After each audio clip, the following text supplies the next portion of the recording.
Hello बच्चों, मैं हूं अरुण तिवारी। मैं आज आप लोगों को बायोकेमिस्ट्री पढ़ाऊंगा। बायोकेमिस्ट्री या बायोमॉलिक्यूल दोनों टॉपिक, मतलब कहीं बायोकेमिस्ट्री के नाम से वो टॉपिक का नाम होता है, कहीं बायोमॉलिक्यूल नाम होता है। तो क्योंकि इसका इम्पोर्टेंस दो जगह है, एक तो केमिस्ट्री में है और दूसरा बायोलॉजी में है। बायोलॉजी में 11th में है और केमिस्ट्री में भी, ऑर्गेनिक केमिस्ट्री में आप देखेंगे बायोमॉलिक्यूल के नाम से या बायोकेमिस्ट्री के नाम से वहाँ पर भी एक चैप्टर है। तो आप पढ़ेंगे एक जगह, मैं यहाँ पढ़ाने जा रहा हूँ बायोमॉलिक्यूल, आज शुरू करने जा रहा हूँ। और ये आपको जरूर इसकी ज़रूरत दो जगह होती है। केमिस्ट्री वाले पोर्शन में भी क्वेश्चन आता है और बायोलॉजी में तो आता ही है, तो इसलिए इंपॉर्टेंट हो जाता है। IIT JEE के भी बच्चे इसको पढ़ सकते हैं और मेडिकल में तो है ही। तो मेडिकल वाले बच्चों को दो जगह इसका बेनिफिट मिलेगा, बायोलॉजी में और केमिस्ट्री में।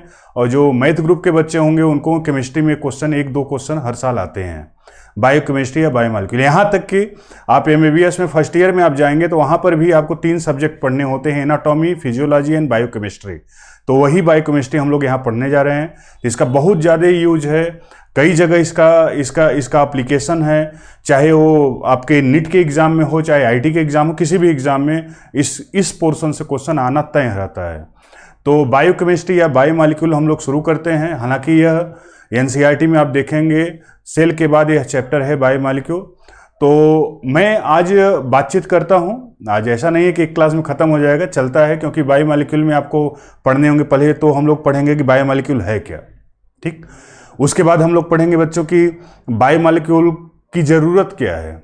फिर पढ़ेंगे कि बायोमॉलिक्यूल कौन कौन से हैं, जैसे उसमें कार्बोहाइड्रेट है, प्रोटीन है, न्यूक्लिक एसिड है, लिपिड है, एंजाइम्स हैं। तो पूरा डाइवर्सिफाई है बायोमॉलिक्यूल। तो बायोमॉलिक्यूल को हम लोग शुरू करते हैं बिना समय को जाया किए। सभी बच्चे आ गए हैं आई होप, और सभी बच्चे, क्योंकि ये पब्लिक लाइव है तो बहुत से बच्चे इसका लाभ उठा सकते हैं। तो मैं बच्चों आपको बायोमॉलिक्यूल ही शुरू करता हूँ, ठीक है। तो बायोमॉलिक्यूल में डिफिनीशन आता है, बायोमॉलिक्यूल मीन्स क्या। तो पहले मैं इंटरेक्ट करूंगा बायोमॉलिक्यूल में। बायोमॉलिक्यूल किसको बोलते हैं। अभी हम लोग ऑनलाइन क्लास में 4 थंब रूल बनाए हुए हैं। उसमें आपको ये लिखा हुआ है, अगर आप चीज़ों को समझते हैं, जैसे मैं पढ़ा रहा हूं, तो आप जरूर कमेंट करिए यस। इफ अंडरस्टैंड से yes. Second, if not understand, अगर आपको चीज़ें समझ में नहीं आई तो आप ये लिखिए वंस मोर।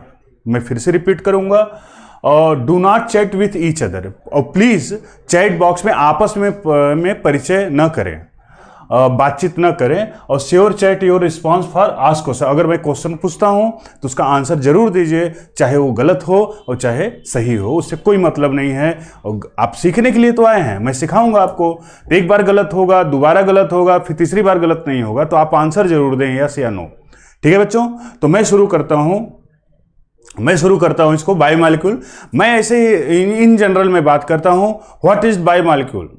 बायोमॉलिक्यूल को कैसे हम डिफाइन कर देंगे, आप बताइए, आप चैट बॉक्स में बताएं प्लीज। रमाकांत जी बातचीत न करें प्लीज बेटा। एनीवन फ्रॉम नवोदया, ये सब बातचीत न करें, पढ़ें, उसके बाद लास्ट में बातचीत आपस में कर लीजिएगा। जी हिमांशु जी, दोनों लोग, बायोकेमिस्ट्री तो है ही ना केमिस्ट्री में, केमिस्ट्री तो ITU PMT दोनों में है। शिवम पांडे जी बोले हैं all molecule obtain from living tissue are called biomolecule. बिल्कुल सही है। बायोमॉलिक्यूल में डिफाइन करते हैं कि किसी भी लिविंग टिश्यू में, एनी लिविंग टिश्यू, कोई भी लिविंग टिश्यू हो, उसमें जो भी, सभी मॉलिक्यूल नहीं, carbon containing molecule present in living tissue, आप ऐसे बोल सकते हो। पहले आप सभी बच्चे एक नोटबुक अपने पास रखें, एक कॉपी रखें नोट्स बनाने के लिए, एक पेन रखें, और अभी हेडिंग डालें, चैप्टर का नाम है बायोमॉलिक्यूल। सभी लोग हेडिंग डालें और उसमें फिर बायोमॉलिक्यूल का डिफिनीशन लिखिए। Any molecule which containing carbon present in living tissue, कोई भी ऐसा मॉलिक्यूल जिसमें कार्बन हो और वह लिविंग टिश्यू में पाया जाता हो, that is known as biomolecule. Any molecule containing carbon molecule, any molecule containing carbon present in living tissue. Living tissue में कोई भी मॉलिक्यूल हो जिसमें कार्बन प्रेजेंट हो, उसको हम क्या नाम देते हैं, बायोमॉलिक्यूल। तो बायो माने लिविंग और मॉलिक्यूल माने मॉलिक्यूल, तो हम नाम ले ही रहे हैं। तो any carbon molecule, any carbon containing molecule present in living tissue is known as biomolecule. ने डिफिनेशन हो गया बच्चों। तो ऐसे नहीं बोलना है कि एनी मालिक्यूल, ऐसे तो बहुत से मालिक्यूल होते हैं, आयन भी होंगे, आयरन भी होगा, कापर भी होगा, तो ऐसे बायो मालिक्यूल नहीं बोलेंगे। तो बायो मालिक्यूल किसको बोलते हैं? केवल कार्बन कंटेनिंग मालिक्यूल, कोई भी ऐसा ऐसा ऐसा सबस्टेंस जिसमें कार्बन हो और वह लिविंग टिश्यू से प्राप्त हो substance, that is known as bio molecule. लिख लें बच्चों, प्लीज आप लोग नोट करते जाइए। बायो मालिक्यूल डिफिनेशन क्या हुआ?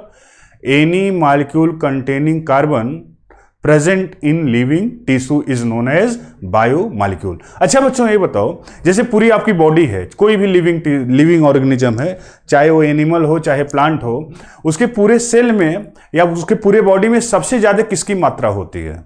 सबसे ज्यादा किसका अमाउंट होता है?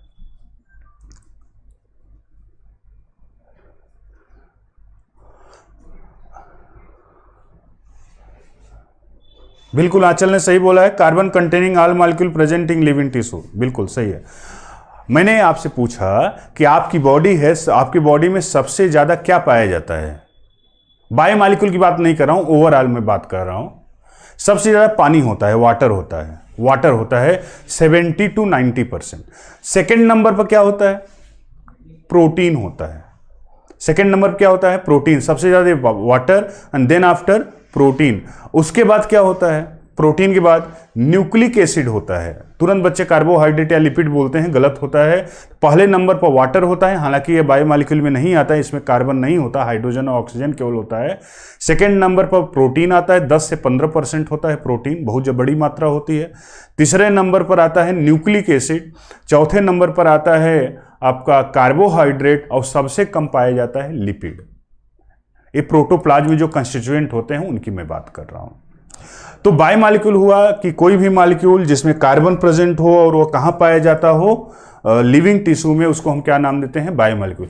एक आप एनसीईआरटी में या कहीं बायोमॉलिक्यूल वाले चैप्टर में आप पढ़ते हैं कि सर बायोमॉलिक्यूल जो होता है उसको हम कैसे केमिकली कैसे हम पता करते हैं कौन सा बायोमॉलिक्यूल है कि नहीं है, उसके लिए क्या एक्सपेरिमेंट किया गया था, तो मैं आपको बताता हूं।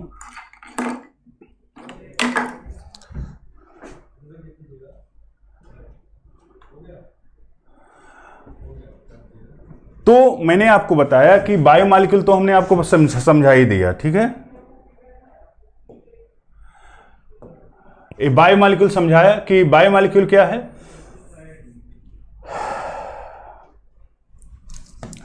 बायोमॉलिक्यूल क्या है? Molecule containing carbon present in living tissue. कोई भी मॉलिक्यूल जिसमें कार्बन हो, पाया कहां जाए? लिविंग टिश्यू पाया जाए, उसको हम क्या नाम देते हैं? बायोमॉलिक्यूल। फिर अगला है माइक्रो एंड माइक्रोमॉलिक्यूल। इसको डिसाइड करने के लिए बच्चों किया क्या गया? बायोमॉलिक्यूल की स्टडी के लिए कोई भी लिविंग टिश्यू ले लिया गया और उस लिविंग टिश्यू को लेने के बाद उसको ट्राइक्लोरोएसिटिक एसिड, किसमें? लिख लीजिएगा, ट्राइक्लोरोएसिटिक एसिड में, उसको ट्राइक्लोरोएसिटिक एसिड में उसको ग्राइंड कर देते हैं। मतलब जैसे मिक्सर होता है, मिक्सर में आप टिश्यू कोई डाले और उसमें ट्राइक्लोरोएसिटिक एसिड डाले और फिर मिक्सर को चला दिए तो ग्राइंड हो गया पूरा और मिल गया, घोल बन गया एक। जब घोल बन जाता है, सोल्यूशन बन जाता है, then after that solution filtered in a, उस सोल्यूशन को हम फिल्टर करते हैं तो कहते हैं कुछ उसमें मॉलिक्यूल ऐसे होते हैं जो फिल्टर होकर नीचे चले जाते हैं और कुछ उसमें अटक जाते हैं। दूसरी बात कहते हैं कुछ ऐसे मॉलिक्यूल होते हैं लिविंग टिश्यू के ग्राइंड करने के बाद वह ट्राइक्लोरोएसिटिक एसिड में वह पूरी तरह से डिजॉल्व हो जाता है। ट्राइक्लोरोएसिटिक एसिड में उसी को हम बोलते हैं एसिड सॉल्युबल, और कुछ ऐसे होते हैं जो डिजॉल्व नहीं होते, उसको बोलते हैं एसिड इनसॉल्युबल। तो फिर आपसे सुनिए, कोई भी बायोमॉलिक्यूल की स्टडी के लिए किया गया, कोई भी लिविंग टिश्यू लिया गया, जैसे आपका ही कोई एक टिश्यू ले लिए, उसको ट्राइक्लोरोएसिटिक एसिड में, उस ट्राइक्लोरोएसिटिक एसिड में एनसीईआरटी में लिखा भी है, आप देखेंगे, ट्राइक्लोरोएसिटिक एसिड के साथ मिला देते हैं, उसको ग्राइंड करते हैं, पीस देते हैं। पीसने के बाद कुछ ऐसे मॉलिक्यूल होते हैं जो कि उस ट्राइक्लोरोएसिटिक एसिड में डिजॉल्व हो जाते हैं, उसको बोलते हैं एसिड सॉल्युबल पुल। और कुछ ऐसे होते हैं जो एसिड में सॉल्युबल नहीं होते, उसको बोलते हैं एसिड इनसॉल्युबल। तो दो तरह के दो कैटेगरी बनती है, एक तो एसिड सॉल्युबल होता है, एक एसिड इनसॉल्युबल होता है। जो एसिड सॉल्युबल मॉलिक्यूल होता है बच्चों, that is known as micromolecule, and जो एसिड इनसॉल्युबल होता है that is known as macromolecule. Simple. एकदम सिंपल है ना। तो आप कोई भी कहते हैं कोई लिविंग टिश्यू लिया गया, ट्राइक्लोरोएस्टिक एसिड में ग्राइंड किया गया, ग्राइंड करने के बाद उसके फिल्ट्रेट को देखा गया, जो मॉलिक्यूल उस लिविंग टिश्यू का जो मॉलिक्यूल या जो भी पदार्थ या जो भी सबस्टेंस उस एसिड में घुल गया उसको एसिड सॉल्युबल बोलते हैं, और एसिड सॉल्युबल को ही माइक्रो मॉलिक्यूल बोलते हैं। माइक्रो माने माइक्रो मॉलिक्यूल, और जो एसिड इनसॉल्युबल होता है उसको हम बोलते हैं macro molecule. Micro and macro दो कैटेगरी होती है बायोमॉलिक्यूल की। तो बायोमॉलिक्यूल आप ये सब लिखते चलिएगा, कॉपी में आप नोट्स बनाते चलिएगा बच्चों। ये देखो बायोमॉलिक्यूल भी दो हुआ, दो में से क्या हुआ, micro molecule and macro molecule.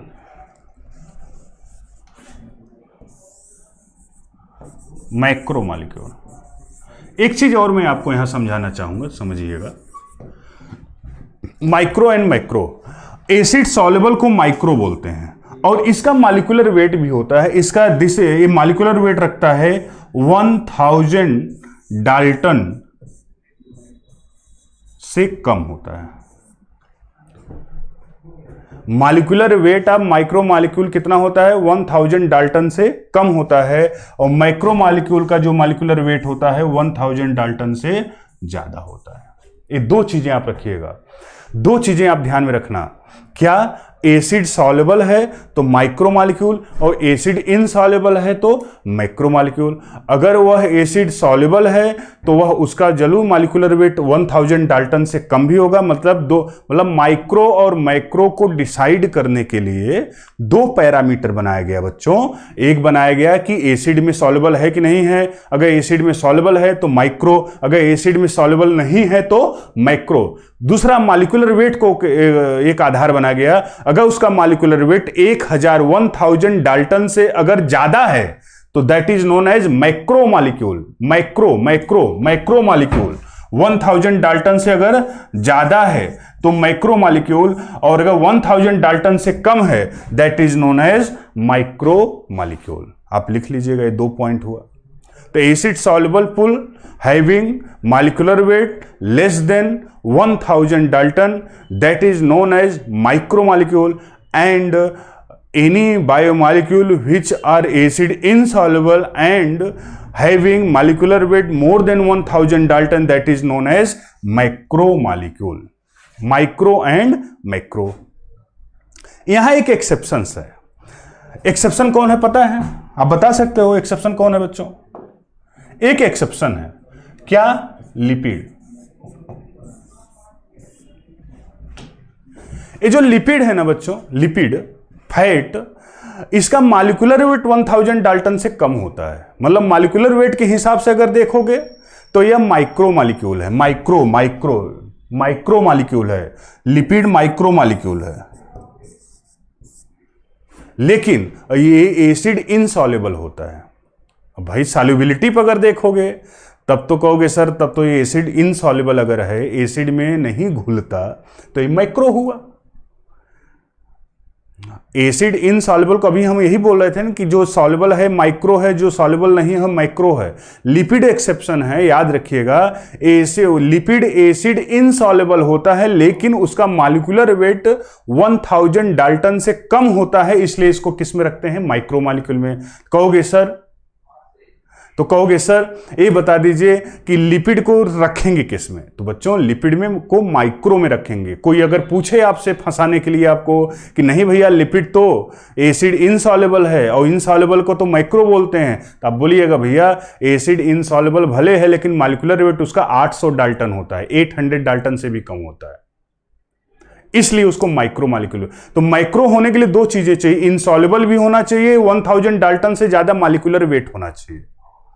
और इसका जो लिपिड है यह इनसॉल्युबल तो है लेकिन मॉलिक्यूलर वेट 1000 से ज्यादा नहीं है, इसलिए इसको माइक्रो मॉलिक्यूल। तो माइक्रो मॉलिक्यूल कौन कौन आते हैं? ग्लूकोज आएगा, राइबोज आएगा, लिपिड आ जाएगा, अमीनो एसिड्स आ जाएंगे।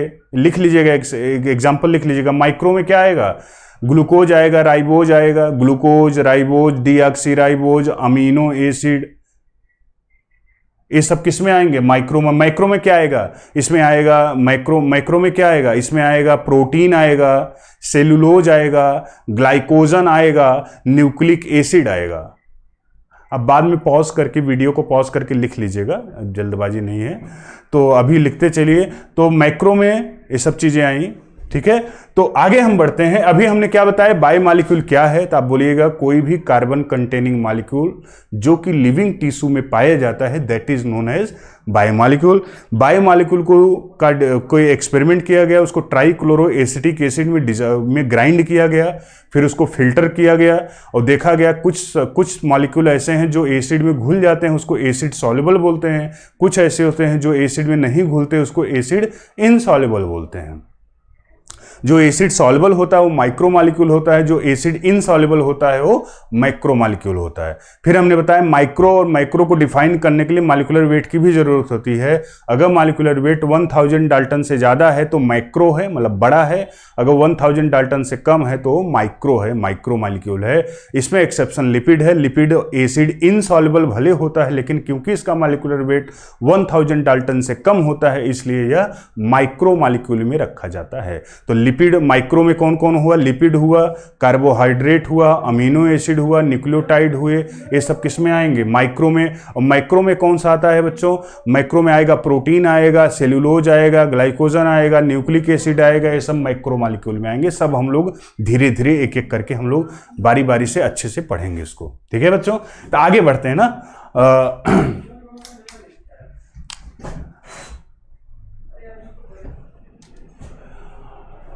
इसमें एनसीईआरटी में देखोगे एक टर्म आता है प्राइमरी एंड सेकेंडरी मेटाबोलाइट्स। बहुत आप एनसीईआरटी में आप पढ़ोगे, खूब लंबा चौड़ा लिखा हुआ है। गलत नहीं लिखा है, सही लिखा है, लेकिन उसका सबका समरी एक चीज है। मेरी बात ध्यान से सुनिए, पूरे शिद्दत के साथ आप क्लास करिए, ध्यान से देखिए, ध्यान से सुनिए। आपको दोबारा पढ़ने की जरूरत नहीं पड़ेगी, मुझे पूरी उम्मीद है ऐसा होता है। अपने शब्दों में आप समझ जाएंगे कोई चीज़, तो आपको रटने की जरूरत नहीं पड़ेगी। मैं आपको बताता हूं प्राइमरी एंड सेकेंडरी मेटाबोलाइट्स क्या है। मेटाबोलाइट्स माने एक बात तो समझ में आती है कि सर मेटाबोलाइट है, एक तो बात समझ में आती है कि सर मेटाबोलाइट्स है। तो मेटाबोलाइट्स का मतलब होता है मेटाबॉलिज्म से बनता होगा। मेटाबोलाइट्स का मतलब क्या हुआ बच्चों? ये डिराइव्ड कहां से होता है? सॉरी,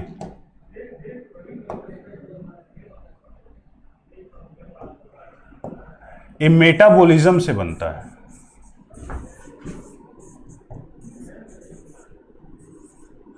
मेटाबॉलिज्म से बनता है, मेटाबॉलिज्म से। तो मेटाबोलाइट इसीलिए मेटाबॉलिज्म से मेटाबोलाइट नाम लिया गया है, मेटाबोलाइट्स।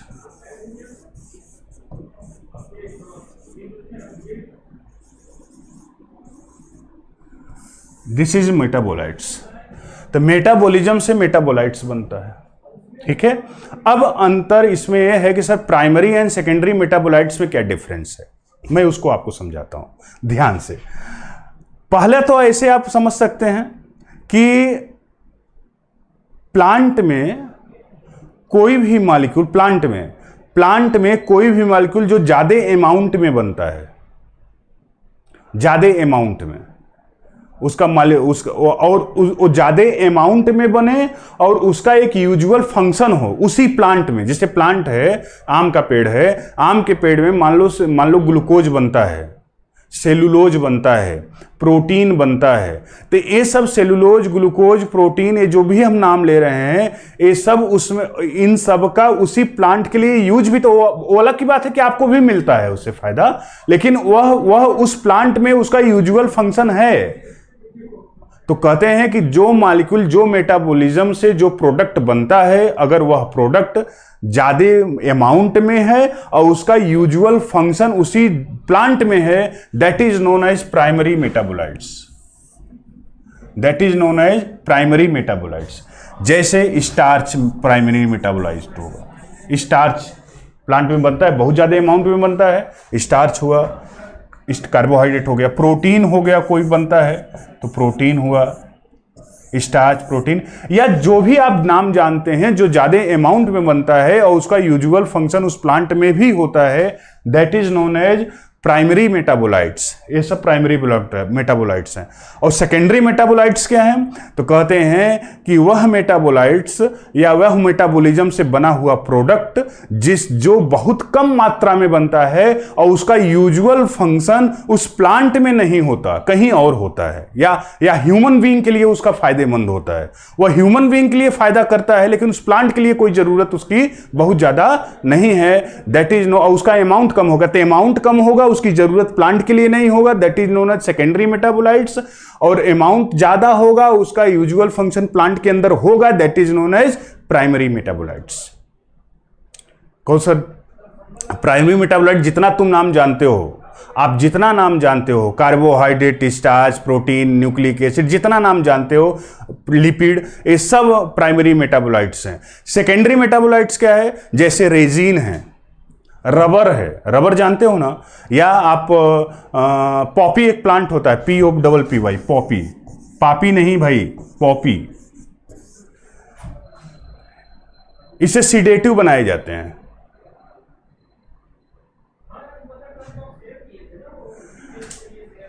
मेटाबॉलिज्म का मतलब होता है जो आपकी बॉडी में प्रक्रिया होती है उसी को मेटाबॉलिज्म कहते हैं। सांस ले रहे हैं, ऑक्सीजन ले रहे हैं, कार्बन डाइऑक्साइड निकल रहा है, तो ये मेटाबॉलिज्म के अंतर्गत आता है। तो भाई लिए तो हम O2 गया था और निकल रहा है CO2, तो ये कैसे हो रहा है? तो यह मेटाबॉलिज्म से होता है, जो सेल के लेवल पर जो भी प्रक्रिया होती है।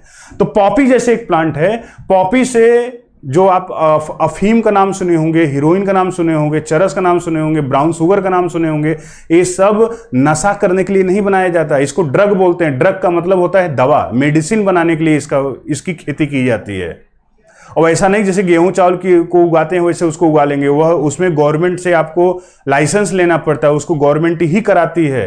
तो उससे जो निकलता है, या रबर का प्लांट देखिए ना, रबर से जो गम्स निकलता है, रबर जो निकलता है वह लैटेक्स उसको बोलते हैं। लैटेक्स जो निकलता है उसका यूज प्लांट के लिए थोड़ी है, वो तो रबर का यूज आप करते हो। अफीम चरस का यूज प्लांट के लिए दवा थोड़ी बनता है, वो तो दवा ह्यूमन बीइंग के लिए बनता है। तो जो कम मात्रा में बने और जिसकी जरूरत डायरेक्ट प्लांट को ना हो, उसको हम क्या नाम देते हैं? Secondary metabolite. तो बहुत सेकेंडरी मेटाबोलाइट बहुत कम मात्रा में बनता है और प्लांट में उसका कोई यूजुअल फंक्शन नहीं होता, यही लिख लीजिए। तो सेकेंडरी मेटाबोलाइट बहुत कम मात्रा में बनता है, उसका यूजुअल फंक्शन प्लांट में नहीं होता, ह्यूमन बीइंग के लिए वो फायदेमंद होता है। जैसे उसका एग्जाम्पल हुआ गम्स, रेजिन, रबर, मार्फिन, ये सब जितने नाम आप, लैटेक्स, जितना नाम मैं बोल रहा हूं, इसका यूज प्लांट के लिए नहीं होता, ये ह्यूमन बीइंग के लिए फायदेमंद होता है। That is known as secondary metabolites. तो प्राइमरी एंड सेकेंडरी मेटाबोलाइट, इस पर हम अभी क्वेश्चन भी कराएंगे सभी बच्चों से। जितना मैं आज पढ़ाऊंगा लास्ट के 15-20 मिनट में मैं क्वेश्चन कराऊंगा। 1 बजे तक मेरी क्लास है, 1:10 तक, तो मैं 12:45 तक पढ़ाऊंगा। उसके बाद जितना पढ़ाए रहूंगा उसे मैं क्विज कराऊंगा। ठीक है बच्चों? तो समझ गए primary and secondary metabolites. Primary metabolites amount, primary metabolites क्या है? Metabolites which present in large amount and having usual function to the plant, मतलब वह ज्यादा अमाउंट पे बनेगा, उसका कुछ यूजुअल फंक्शन प्लांट के लिए होगा, उसको प्राइमरी मेटाबोलाइट्स बोलते हैं। जैसे स्टार्च है, स्टार्च है, प्रोटीन है, अमीनो एसिड्स हैं, ये सब प्राइमरी हुआ। सेकेंडरी मेटाबोलाइट्स क्या है? Metabolites which present in very minute amount and not have any usual function to the plant, they have usual function for animals. Animal के लिए उसका फंक्शन होगा, प्लांट के लिए कोई फंक्शन नहीं होता, that is known as secondary metabolites. जैसे आप इसको नोट कर लें या आप देखेंगे, जैसे पिगमेंट है, सेकेंडरी मेटाबोलाइट, सम सेकेंडरी मेटाबोलाइट्स लिखा हुआ है ऊपर देखिए, यहां देखिए पिगमेंट एल्कलॉइड है। पिगमेंट में कौन कौन सा है? पिगमेंट है कैरोटिनॉइड्स, एंथोसाइनिन, एस्टेड्रा, ये पिगमेंट हुआ, यह secondary metabolite. Alkaloid, morphine, codeine, ये एल्केलॉइड है, ये भी secondary metabolite. Terpenoids, monoterpene, diterpene, essential oil, lemon grass oil etcetera, जो भी हम सेंट में यूज करते हैं सुगंध बढ़ाने के लिए। टॉक्सिन, एवरीन, रिसिन, लेक्टिन्स, कोकावेलिन ए, drugs, विंटासिन, Coramine, polymeric substance, rubber, गम, सेलुलोज, ये सारे सेकेंडरी मेटाबोलाइट्स हैं, ये आपको एनसीईआरटी में मिल जाएगा। ठीक है? तो आगे बढ़ें तो प्राइमरी सेकेंडरी, पहले हम क्या पढ़ाए, बायोमॉलिक्यूल, बायोमॉलिक्यूल में क्या बताया, माइक्रो, फिर हमने बताया मेटाबोलाइट, मेटाबोलाइट में क्या बताया, प्राइमरी एंड सेकेंडरी मेटाबोलाइट्स। समझ में आया तो आप यस लिखिए जल्दी से, नहीं समझ में आया, कोई पॉइंट नहीं समझ में आया तो वंस मोर लिखिए। तो फिर मैं आगे बढ़ता हूं।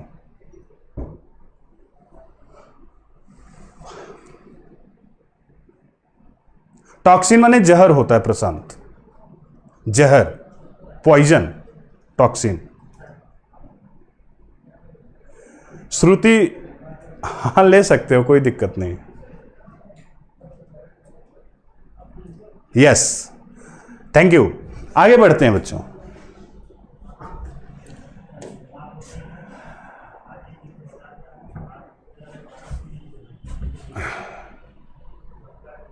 बच्चों बायोमॉलिक्यूल में हम लोगों को पढ़ना क्या क्या है, जो जो टॉपिक हम लोगों को पढ़ना है इसमें बायोमॉलिक्यूल में, उसमें क्या क्या है मालूम है? कार्बोहाइड्रेट है, आज हम लोग पढ़ेंगे कार्बोहाइड्रेट बढ़िया से, अच्छे से कार्बोहाइड्रेट पढ़ेंगे। फिर पढ़ेंगे लिपिड,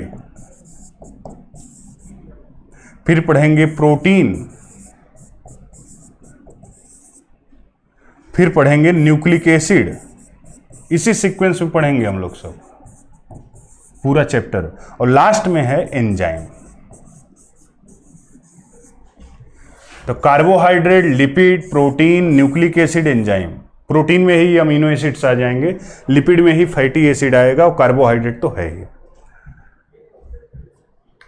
तो हम अगला जो आपको पढ़ाना चाह रहे हैं, कार्बोहाइड्रेट्स में शुरू करना चाह रहा हूं। कार्बोहाइड्रेट क्या है? कार्बोहाइड्रेट को डिफाइन करो बच्चों। आप लोग जान, ऐसा तो है नहीं कोई पहली बार कार्बोहाइड्रेट का नाम सुन रहे हो, ठीक है? तो कार्बोहाइड्रेट का नाम पहली बार तो सुन नहीं रहे हो, कार्बोहाइड्रेट तो पहले से आप जानते हो। जो भी आपके दिमाग में कोई तो इमेज होगी कार्बोहाइड्रेट के प्रति, तो जो भी कार्बोहाइड्रेट के प्रति आपके दिमाग में इमेज हो आप जरूर बताएं, फिर मैं आगे पढ़ाता हूं। बातचीत मत करो, दिक्कत हो जाएगी। मधु, शिवम, भूपेंद्र, ये सब बात कर रहे हैं, मैं पीट सकता हूं कैसे भी कर, हो सकता है तुम्हारे बगल में कोई होगा वही पीट देगा मेरे कहने पर। जल्दी से बताओ बच्चों, कार्बोहाइड्रेट क्या है? बिट्टू यादव बोले हाइड्रेट ऑफ कार्बन, बिल्कुल सही। और कुछ? बहुत डिफिनेशन है, कई तरीके से इसको बोला जा सकता है। और कोई आंसर?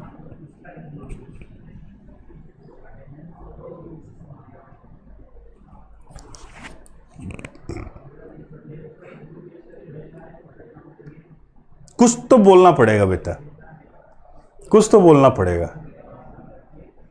सब कुछ बोल रहे हो, कोई किसी का गलत नहीं है, कोई दिक्कत नहीं है। आईटी वाले बच्चे भी बोल सकते हैं कुछ। Generally is in the form consider as carbohydrate. चलो कोशिश करिए सब लोग। वेरी गुड, सभी बच्चे बोल रहे हैं। मैं आपको बताता हूं, कार्बोहाइड्रेट को कई तरीके से डिफाइन करते हैं। हालांकि जो किताब में डिफिनेशन है वह डिफिनेशन क्या है? कार्बोहाइड्रेटिक्स, लिख लीजिएगा, पॉलीहाइड्रॉक्सी, पॉली माने मेनी, मतलब ढेर सारे, हाइड्रॉक्सी माने OH ग्रुप। कार्बोहाइड्रेट पॉलीहाइड्रॉक्सी एल्डिहाइड या और पॉलीहाइड्रॉक्सी कीटोन, लिख लीजिए। कार्बोहाइड्रेट क्या है? पॉलीहाइड्रॉक्सी, पॉली माने मेनी, हाइड्रॉक्सी माने OH ग्रुप, मतलब कार्बोहाइड्रेट में OH ग्रुप की संख्या बहुत ज्यादा होती है। तो कार्बोहाइड्रेट क्या होगा? पॉलीहाइड्रॉक्सी एल्डिहाइड या polyhydroxy ketone is known as carbohydrate. तो पॉलीहाइड्रॉक्सी एल्डिहाइड या पॉलीहाइड्रॉक्सी कीटोन को कार्बोहाइड्रेट बोलते हैं। पहला डिफिनीशन तो ये हुआ। दूसरा डिफिनीशन एक दो बच्चे बोले भी थे, सही भी था, हाइड्रेट ऑफ कार्बन, क्योंकि यह है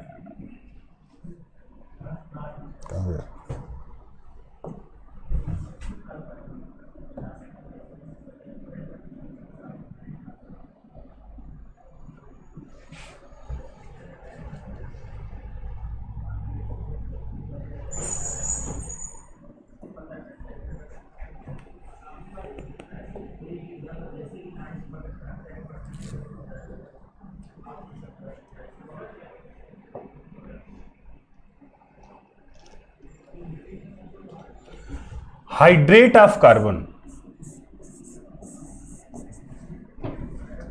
एक मिनट बेटा, ये गायब हो गया।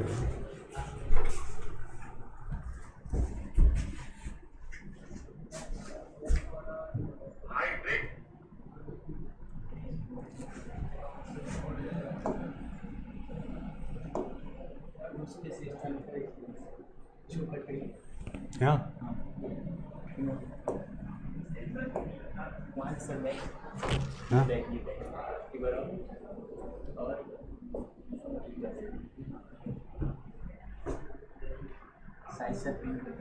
हाँ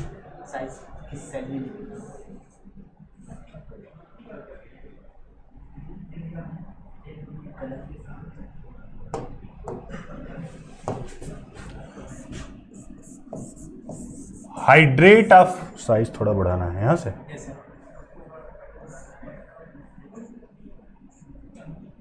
सॉरी बच्चों, थोड़ा दिक्कत आ गया।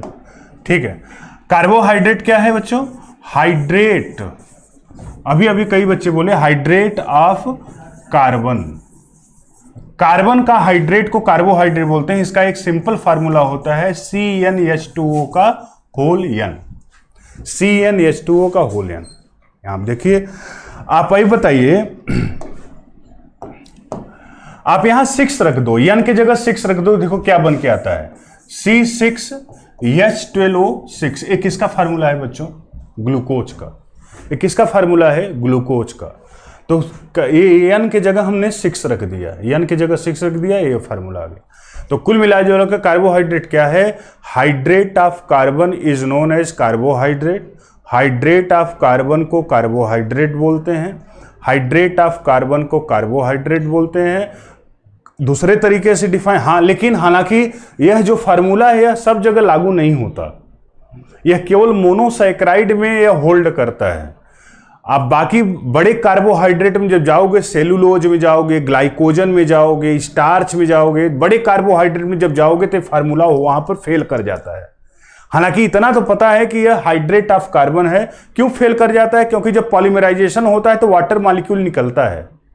तो जब वाटर मॉलिक्यूल निकलता है तो यह फार्मूला उसके लिए फुलफिल है। यह फार्मूला किसके लिए होल्ड करता है? सिर्फ और सिर्फ किसके लिए? मोनोसैकराइड के लिए। मोनोसैकराइड क्या है अभी बताएंगे। तो अभी मैं कल केवल कार्बोहाइड्रेट का डिफिनेशन बता रहा हूं। तो कार्बोहाइड्रेट क्या है तो बोलिएगा सर, पॉलीहाइड्रोक्सी एल्डिहाइड या पॉलीहाइड्रोक्सी कीटोन। क्योंकि कार्बोहाइड्रेट में 2 ही फंक्शनल ग्रुप होते हैं, या तो CHO ग्रुप होता है, एल्डिहाइड ग्रुप होता है, या तो कीटोन ग्रुप होता है। यही 2 फंक्शनल, 2 में से कोई एक फंक्शनल ग्रुप होता है। That's why carbohydrate is defined as polyhydroxy aldehyde और OR या polyhydroxy ketone is known as carbohydrate. दूसरा definition, carbohydrate also defined as hydrate of carbon is known as carbohydrate and carbohydrate is also termed as saccharide. Saccharide जो है यह एक अलग language में saccharide का मतलब होता है सुगर। सैकराइड का मतलब क्या होता है? सुगर। और सुगर का जो टेस्ट होता है वो कैसा होता है? मीठा होता है। कैसा होता है? मीठा, स्वीट होता है, मीठा होता है। तो कोई भी कार्बोहाइड्रेट होगा बच्चों, उसका जो टेस्ट होगा वह मीठा होगा। वो अलग की बात है कि वह मीठा आपको लगे या ना लगे। कैसे मतलब? मीठा लगे या ना लगे मतलब, अरे कैसे, देखिए बहुत से ऐसे कार्बोहाइड्रेट है, जैसे आप लकड़ी का एक छोटा सा टुकड़ा ले लो, लकड़ी का, ऊड का। लकड़ी क्या है? सेलुलोज है। सेलुलोज किसका बना होता है? कार्बोहाइड्रेट का। ग्लूकोज पॉलीमराइज का बना, मतलब है कार्बोहाइड्रेट ही हो। क्या लकड़ी के छोटे से टुकड़े को मुंह में डाल लो, क्या उसका कोई स्वाद आता है आपको? नहीं आएगा ना, नहीं आएगा। जबकि वो मीठा है, उसका स्वाद मीठा है। आपको क्यों नहीं आ रहा है? क्योंकि वह इतना कॉम्प्लेक्स है कि चीजों का टेस्ट आपको तभी पता चलता है जब वह जिसको आप खा रहे हैं वह आपके टेस्ट बड पर, मतलब आपकी जीभ पर जाए और वह डिजॉल्व कर जाए, मतलब वह घुल जाए। जब वह जीभ पर जाने के बाद वह घुल जाता है, डिजॉल्व कर जाता है, तब उसका टेस्ट आपको पता चलता है कि यह मीठा है, कड़वा है, या कैसा है, नमकीन है, कैसा है। तो टेस्ट उसी का पता चलता है जो डिजॉल्व होता है। और सेलुलोज इतना ज्यादा, लकड़ी का टुकड़ा जो खाए हो वह सेलुलोज इतना ज्यादा कॉम्प्लेक्स है कि वह आपके सलाइवा में जो वाटर है उससे या आपके सलाइवा में जो एंजाइम है वह उसको तोड़ नहीं पा रहा है। लेकिन इसका ये मतलब नहीं है, इसका ये मतलब नहीं कि मीठा नहीं, मीठा तो है, कार्बोहाइड्रेट का नेचर ही होता है मीठा होना। जैसे आप देखिए, रोटी आप खाते हैं, रोटी में सब्जी या दाल या चटनी कुछ मत लगाइए, रोटी का आप केवल खाइए। और क्या रोटी आपको मीठा लगता है? तो कई लोगों का आंसर होगा सर पता नहीं मीठा लगता है कि नहीं लगता है, कभी ध्यान नहीं दिए। क्योंकि रोटी के साथ इतना आइटम आप लगाए रहते हैं, सब्जी है, दाल है, चटनी है, अचार है, या जो भी सब रहेगा, तो उसका टेस्ट आता है, रोटी का टेस्ट नहीं आता। लेकिन रोटी का टेस्ट लेना है तो गर्म रोटी हो, उसको एक बाइट खाइए मुंह में। लेकिन एक दिक्कत और है कि मुंह में बहुत देर तक रोटी को आप रखते ही नहीं है। रोटी कार्बोहाइड्रेट है, ग्लूकोज है, वही माल्टोज है, कार्बोहाइड्रेट है, वो मीठा होता है, उसका टेस्ट आप नहीं ले पाते। क्यों? क्योंकि रोटी डाइसैकेराइड है। हालांकि बहुत ज़्यादा सिंपल नहीं है, लेकिन लकड़ी की तुलना में तो सिंपल है। वो डाइसैकेराइड है, उसको आज सब लोग करिएगा लंच में, आप केवल रोटी, उसमें कुछ मत लगाइए, केवल रोटी खाइएगा और मुंह में कम से कम उसको 10 से 15 सेकेंड तक उसको चबाइएगा, चीविंग करिएगा। और जब स्लाइवा में मिक्स होता है तो वह डाइसैकेराइड जो होता है वो टूट जाता है, और टूटता है तब जाकर आपके टेस्ट बड उसको रिसीव करते हैं, तब आपको मीठा लगना शुरू होता है। लेकिन आप कहां समय देते हो? रोटी मुंह में डाले और बेचारा 2 सेकंड में नहीं रहता, उसको अंदर ढकेल देते हैं। तो इसलिए टेस्ट नहीं पता, तो उसको कुछ देर तक मुंह में रखोगे जरूर टेस्ट पता लगेगा, क्योंकि वो कार्बोहाइड्रेट है। वो कार्बोहाइड्रेट कोई ऐसा हो ही नहीं सकता जो मीठा ना हो। सैकराइड का मतलब ही होता है शुगर, और शुगर का जो टेस्ट होता है मीठा होता है। तो कार्बोहाइड्रेट में हमने क्या बताया? कार्बोहाइड्रेट में hydrate of carbon is known as carbohydrate बोलेंगे। पॉलीहाइड्रोक्सी एल्डिहाइड या पॉलीहाइड्रोक्सी कीटोन को कार्बोहाइड्रेट बोलते हैं। अब बात आगे बढ़ते हैं। कोई भी कार्बोहाइड्रेट हो बच्चों, केमिस्ट्री है, कोई भी कार्बोहाइड्रेट है तो उसमें एल्डिहाइड ग्रुप होगा या तो कीटोन ग्रुप होगा। ये दो में से कोई एक ग्रुप होगा, या तो एल्डिहाइड ग्रुप होगा, CHO ग्रुप होगा, या तो उसमें कीटोन ग्रुप होगा। दो में से एक फंक्शनल ग्रुप होगा। और कार्बोहाइड्रेट में कार्बन होगा, हाइड्रोजन होगा और ऑक्सीजन होगा। और एक चीज और, जिस कार्बोहाइड्रेट में एसिमेट्रिक कार्बन होता है, कौन सा कार्बन? Asymmetric carbon. मैं सिखाता हूं आपको, सभी लोग सीख जाएं। एसिमेट्रिक कार्बन, जिस भी कार्बोहाइड्रेट में, किसी भी कार्बोहाइड्रेट में जहां पर एसिमेट्रिक कार्बन होता है, that carbohydrate shows stereo isomer. वह कार्बोहाइड्रेट स्टीरियो आइसोमर शो करता है। स्टीरियो आइसोमर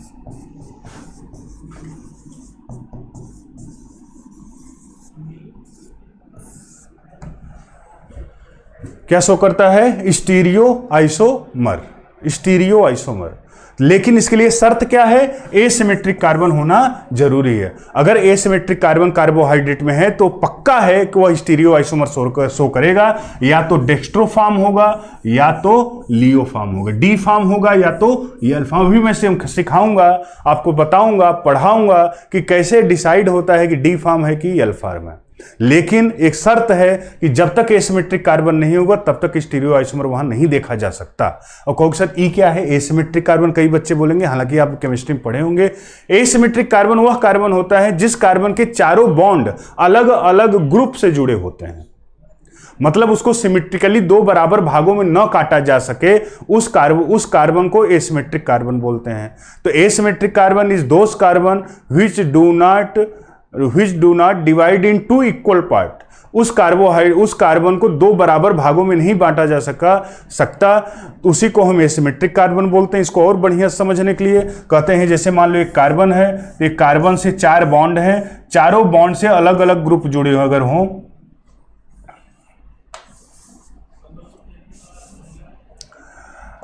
जैसे मान लो यहां H है, यहां OH है, यहां X है, यहां Y है।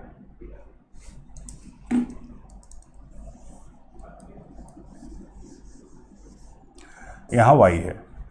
इस कार्बन को आप बताइए किसी भी तरीके से 2 बराबर भागों में आप बांट। हाँ, कायरल कार्बन, बिल्कुल देवेश सही बोल रहा है, दलवीर भी सही बोल रहा है। एक कायरल कार्बन, इसी को बोलते हैं कायरल कार्बन। कायरल, इसी को बोलते हैं। इस कार्बन को बताओ दो बराबर भागों में बांट सकते हो? नहीं बांट सकते। अगर ऐसे काटते हो तो इधर X है इधर Y है, अगर ऐसे आप बांटते हो तो इधर OH है इधर H है, ऐसे करते हो तो इधर X है इधर OH है इधर Y है इधर H, तो किसी भी तरीके से आप दो बराबर भागों में नहीं बांट सकते। तो सर सोल्यूशन क्या है? तो इसका सोल्यूशन ए है बच्चों कि यह कार्बन कैसा हुआ? एसिमेट्रिक कार्बन हुआ। ये कार्बन कैसा हुआ? एसिमेट्रिक कार्बन हुआ, एसिमेट्रिक कार्बन हुआ। और कहते हैं जब एसिमेट्रिक कार्बन के around OH group, hydroxyl group right hand side है, राइट हैंड साइड, तो इसको बोलेंगे डी फॉर्म। अगर OH ग्रुप इधर ना होकर इधर ओ होता तब इसको हम बोलते हैं एल फॉर्म। आपको याद करने का एक तरीका बता देता हूं कि OH group present left hand side, that is known as L form. L form laevo rotatory L form. अगर लेफ्ट हैंड साइड तो एल से लेफ्ट याद कर लो कि OH ग्रुप अगर लेफ्ट है, एल से left, L for left and L for L form. तो इसका मतलब OH ग्रुप अगर लेफ्ट हैंड साइड है जैसे कि है तो इसको क्या बोलेंगे? L form. अगर OH ग्रुप इस साइड में होता और इस साइड में हो, राइट हैंड साइड हो, तो उसको क्या बोलेंगे? D form. ये डी फॉर्म एल फॉर्म क्या कहलाते हैं? Stereo isomer. और ये स्टीरियो आइसोमर तभी पॉसिबल होगा जब एसिमेट्रिक कार्बन, सपोज करो कि यहां पर X होता, ए भी X, तो नियम यह है कि कार्बन के चारों बॉन्ड से अलग अलग ग्रुप जुड़ेंगे तभी एसिमेट्रिक कार्बन बोलेंगे। तो यहां आप देखो दोनों एक हो गए ना, XA भी है XA भी है, तब इसका मतलब एसिमेट्रिक कार्बन नहीं है। अब OH चाहे राइट हो चाहे लेफ्ट हो, ना तो इसको डी फॉर्म बोलेंगे ना तो इसको एल फॉर्म बोलेंगे। तो डी फॉर्म, एल फॉर्म या स्टीरियो आइसोमर होने के लिए क्या होना जरूरी है? बताओ यार, क्या होना जरूरी है? एसिमेट्रिक कार्बन या कायरल कार्बन का होना जरूरी है। कायरल कार्बन या एसिमेट्रिक कार्बन जब तक नहीं होगा तब तक स्टीरियो आइसोमर वहां नहीं दिखेगा। तो पहला आप ये तुरंत ही मत, जैसे क्वेश्चन आता है कि व्हिच मतलब स्ट्रक्चर बनाया रहेगा, बोलेगा बताओ डी फॉर्म है कि एल फॉर्म, तो तुरंत मत लग जाओ कि OH ग्रुप राइट है कि लेफ्ट है। पहले ये तो पता करो भैया कि एसिमेट्रिक कार्बन है कि नहीं है। अगर एसिमेट्रिक कार्बन नहीं है तो कुछ देखने की जरूरत ही नहीं है, क्योंकि वहां स्टीरियो आइसोमर होगा ही नहीं। समझ में आया? तो स्टीरियो आइसोमर होने के लिए क्या होना जरूरी है? एसिमेट्रिक कार्बन का होना जरूरी है। एसिमेट्रिक कार्बन या कायरल सेंटर या कायरल कार्बन के राइट हैंड साइड अगर डी फॉर्म है, that is known as dextrorotatory.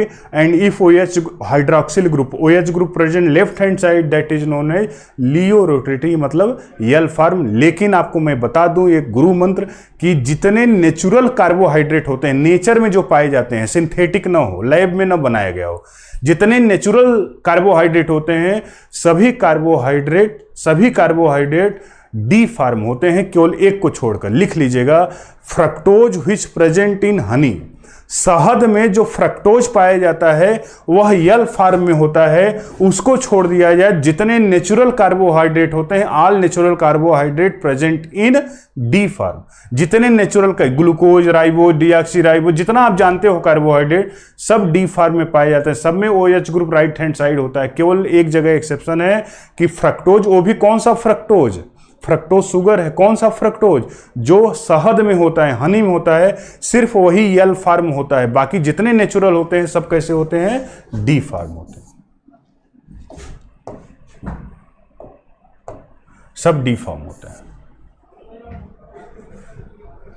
जी प्रशांत, बहुत अच्छा हनी आप बनाए हैं। समझ में आया बच्चों सबको? अभी तक कोई दिक्कत तो बताओ, कहीं कोई प्रॉब्लम?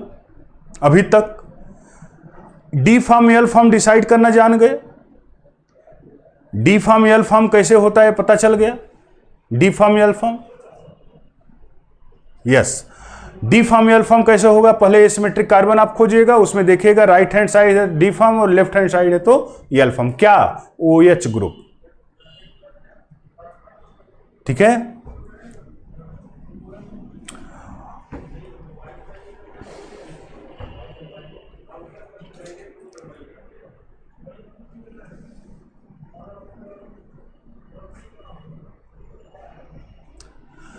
कार्बोहाइड्रेट को 3 कैटेगरी में बांटते हैं। कार्बोहाइड्रेट को पहला है मोनोसैकराइड। ध्यान समझिएगा, एक एक बताते चलता हूं, फिर डिटेल पढ़ाएंगे एक एक करके। दूसरा है ओलिगोसैकराइड।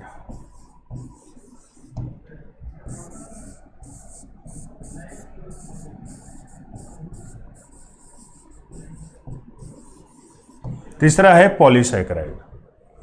तो monosaccharide, oligosaccharide and polysaccharide. Carbohydrate are classified in following 3 category: monosaccharide, oligosaccharide and polysaccharide. Monosaccharide means मतलब होता है, मोनो माने सिंगल,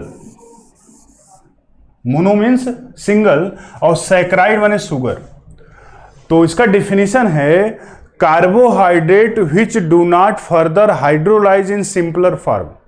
मतलब कोई ऐसा सैंपल ऑफ कार्बोहाइड्रेट है जिसको हम और छोटे पार्ट में उसको हाइड्रोलाइज नहीं कर सकते, मतलब उससे छोटा वो संभव ही नहीं है, that is known as monosaccharide.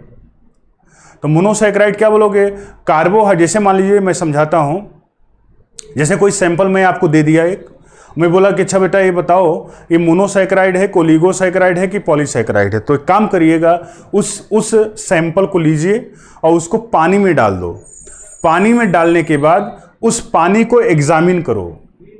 पानी को जब आप परीक्षण करते हो, एग्जामिन करते हो, तो देखते हो कि कार्बोहाइड्रेट जिस रूप में हम बाहर पाए थे वैसे घुलने के बाद भी उसी रूप में है। मतलब पानी में डालने के बाद वो छोटे छोटे पार्ट में वो विभाजित नहीं हुआ, डिफरेंशिएट नहीं हुआ।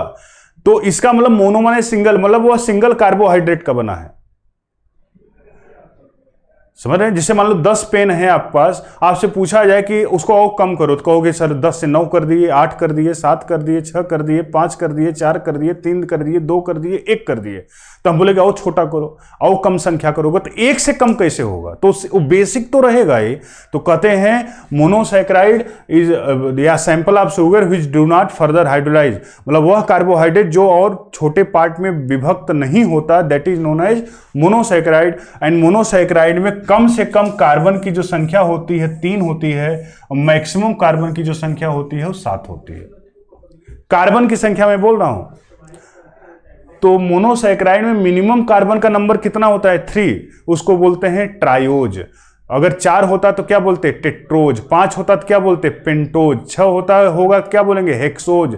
7 है तो क्या बोलेंगे? हेप्टोज। मतलब मोनोसैकराइड में ये सब क्वेश्चन है भाई, आईटी में भी आता है, आईटी में केमिस्ट्री में आता है, मेडिकल में केमिस्ट्री और बायोलॉजी दोनों में आता है।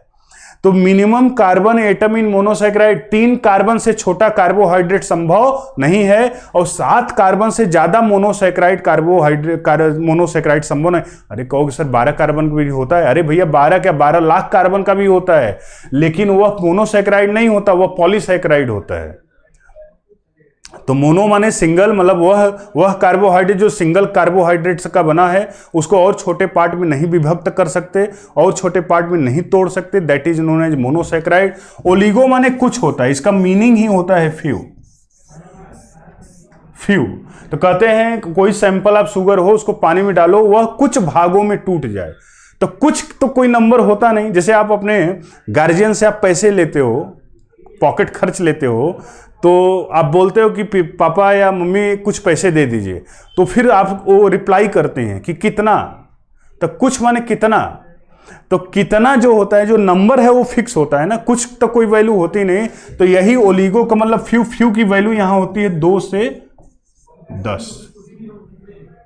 तो कोई सैंपल ऑफ शुगर है, उसको आपने पानी में डाला, अगर वह 2 पार्टों में टूट गया, 2 भागों में विभक्त हो गया, that is known as oligosaccharide. And oligosaccharide में ही डाइसैकराइड।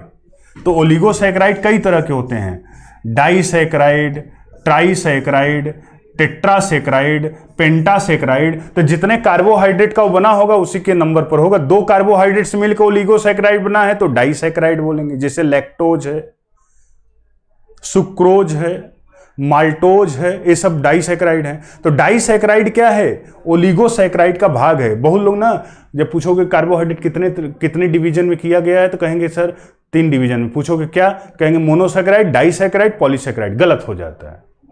डाइसैकराइड नहीं, क्या बोलोगे? ओलिगोसैकराइड। तो ओलिगो की वैल्यू कितनी होती है?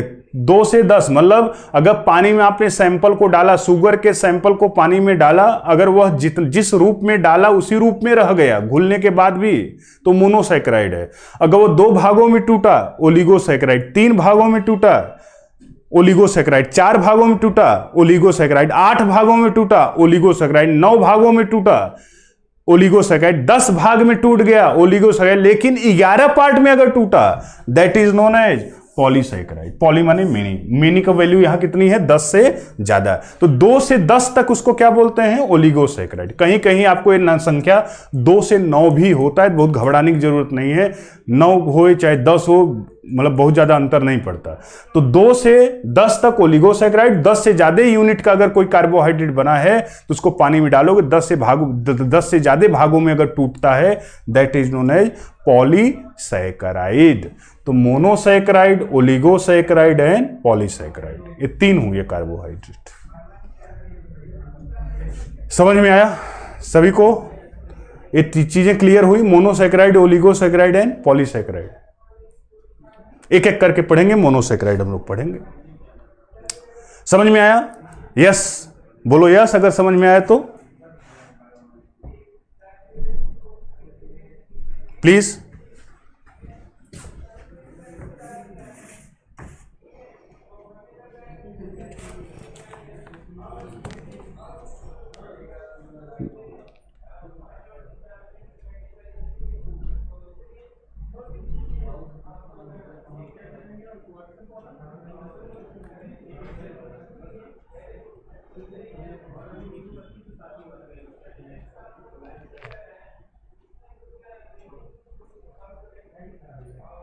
बोलो बच्चों,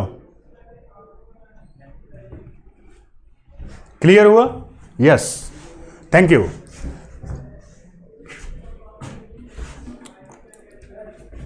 आगे बढ़ते हैं।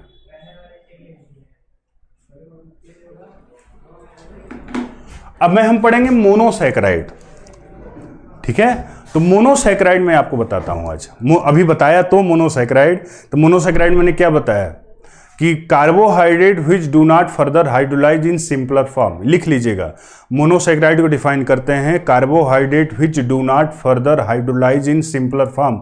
वह कार्बोहाइड्रेट जो और सिंपल फॉर्म में नहीं टूटता उसको क्या बोलते हैं, मोनोसैकेराइड। तो carbohydrate which do not further hydrolyse in simpler form, उसी को हम नाम देते हैं मोनोसैकेराइड। मोनोसैकेराइड जो होता है उसमें कम से कम कितने कार्बन होते हैं बच्चों, 3, और मैक्सिमम कितने कार्बन होते हैं, 7। 3 कार्बन का कार्बोहाइड्रेट होता है, इसको लिखते चलिएगा आप लोग नोट्स में, ट्राइओज बोलते हैं इसको। अगर 4 कार्बन का कार्बोहाइड्रेट होता है तो that is known as, termed as tetrose. 5 carbon का होता है तो उसको क्या बोलते हैं, पेंटोज। 6 कार्बन का होता है तो उसको क्या बोलते हैं, लिख लो इसको, हेक्सोज। 7 कार्बन का होता है तो क्या बोलते हैं, हेप्टोज।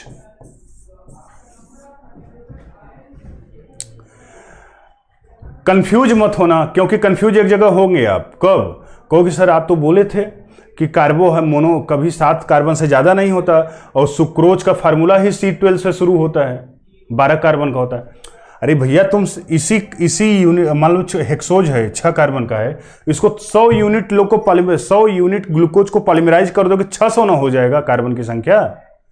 तो मोनोमर जो हो गए, जो यूनिट है वह इससे 3 कार्बन से छोटा कार्बोहाइड्रेट सब मोनोसैकेराइड संभव नहीं है, और 7 कार्बन से बड़ा मोनोसैकेराइड संभव नहीं है। इसका फार्मूला को सर एक एक एग्जांपल बताइए। जैसे डाई हाइड्रोक्सी एसीटोन लिख लीजिएगा, डाई हाइड्रोक्सी एसीटोन इसका एग्जाम्पल है।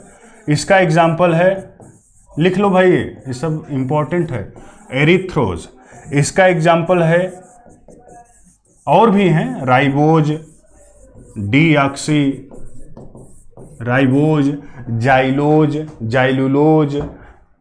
हेक्सोज का 6 कार्बन का ग्लूकोज, फ्रक्टोज, और इसका है सीडो हेप्टुलोज, SEDO, सीडो हेप्टुलोज। आप नोट कर लो, फिर आगे बताता हूं मैं आपको। जल्दी जल्दी।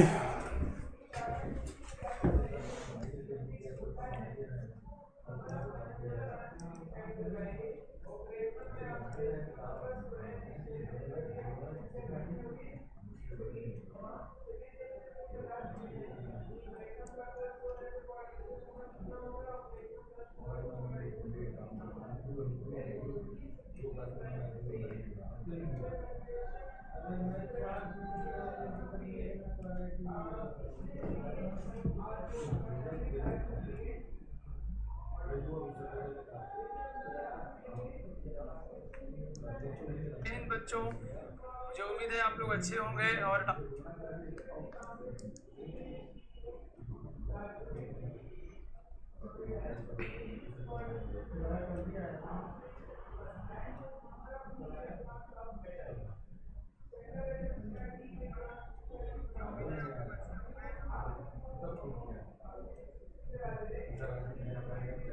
पेंटोसी राइबोज के बाद डी ऑक्सी राइबोज है, डी ऑक्सी राइबोज।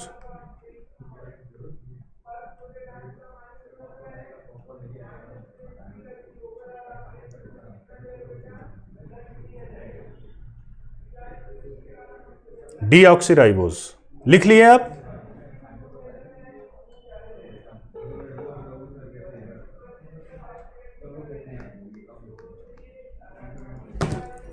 लिख लिए होंगे आप।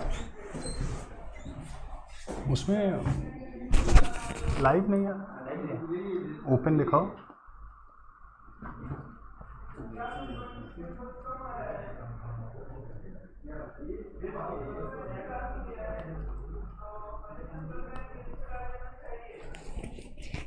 तो पहला ट्रायोज में है डी हाइड्रोक्सी एसीटोन, 4 कार्बन का है एरिथ्रोज, 5 कार्बन का है राइबोज और डी ऑक्सी राइबोज, 6 कार्बन का है ग्लूकोज एंड फ्रक्टोज।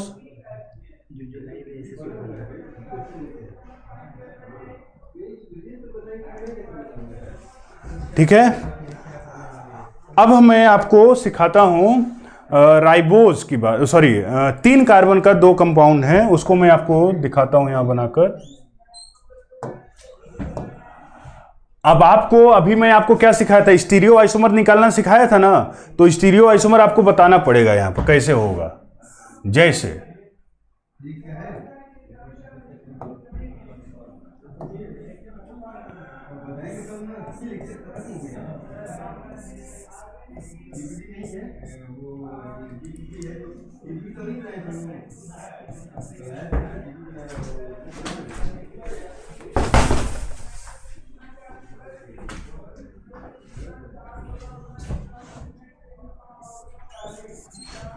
बोलो बात क्यों कर रहे हैं?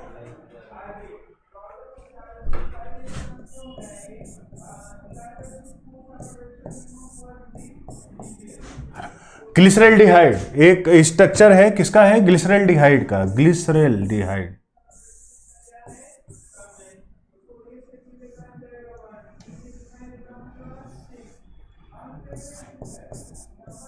लिख लीजिएगा इसको, स्ट्रक्चर बनाओ तो मैं सिखाता हूं आपको एक चीज। ग्लिसरॉल्डिहाइड इसी का फंक्शनल आइसोमर में बना रहा हूं।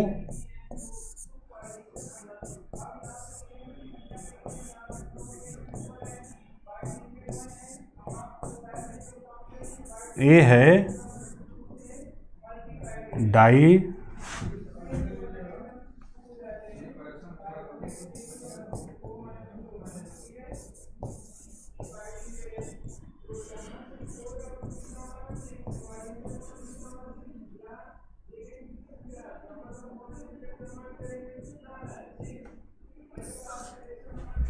डाईहाइड्रोक्सी एसीटोन ये है, और ये है ग्लिसरॉल्डिहाइड। इसका फॉर्म, ये 3 कार्बन, आप देखिए कितने कार्बन है इसमें, आप देखो काउंट करो, 1 2 3, 1 2 3। इन दोनों में क्या डिफरेंस है? डिफरेंस ये है कि यहां पर फंक्शनल ग्रुप क्या है? CHO एल्डिहाइड, और यहां फंक्शनल ग्रुप क्या है? कीटोन। यही अंतर है, इसलिए इन दोनों को क्या बोलते हैं, फंक्शनल आइसोमर। क्या बोलेंगे, फंक्शनल आइसोमर। जबकि इसमें जितने कार्बन यहां है उतने ही कार्बन यहां है, जितने हाइड्रोजन यहां है उतने हाइड्रोजन यहां है, जितने ऑक्सीजन यहां है उतने ही ऑक्सीजन यहां है। प्रशांत शर्मा लिखे सर गैलेक्टोज, बिल्कुल गैलेक्टोज भी है, वह ईपीमर होता है ग्लूकोज का, ग्लूकोज का ईपीमर है, बताएंगे भी बेटा, अभी आगे आएगा, घबराओ मत। तो ये ग्लिसरल्डिहाइड है, डाइहाइड्रोक्सी एसीटोन, ये दोनों 3 कार्बन के कार्बोहाइड्रेट है। हालांकि अभी एग्जांपल में केवल इसका नाम लिखवाया था मैंने, डाइहाइड्रोक्सी एसीटोन का, यह भी 3 कार्बन का कार्बोहाइड्रेट है, जिसमें फंक्शनल ग्रुप क्या है, CHO एल्डिहाइड, और इसमें फंक्शनल ग्रुप क्या है, कीटोन CO। मैं एक चीज पूछूंगा, बिल्कुल बिल्कुल फंक्शनल ग्रुप चेंज, मैं एक चीज पूछूंगा, मधु जल्दी जल्दी नहीं, जब मैं पूछूं तब बताओ। मेंडल साहब का तो पता है ना, समय के पहले बहुत कुछ बेचारे जान गए थे, ये बड़ी दिक्कत उनके साथ हो गई थी, समय से पहले नहीं। अच्छा ये बताइए आप, ग्लिसरल्डिहाइड में सभी लोगों का आंसर देना होगा, गलत हो चाहे सही, आपको यहां ये पता करना है। तो ग्लिसरल्डिहाइड जो है इसमें ये D फार्म है कि L फार्म है, ग्लिसरल्डिहाइड D फार्म है कि L फार्म है, स्टीरियो आइसोमर इसमें कौन सा है, D फार्म है कि L फार्म है, सभी लोग आंसर बताएंगे। तो स्टीरियो आइसोमर निकालने के लिए पहले आप क्या खोजोगे, एसिमेट्रिक कार्बन, तो एसिमेट्रिक कार्बन पहले खोज के बताओ।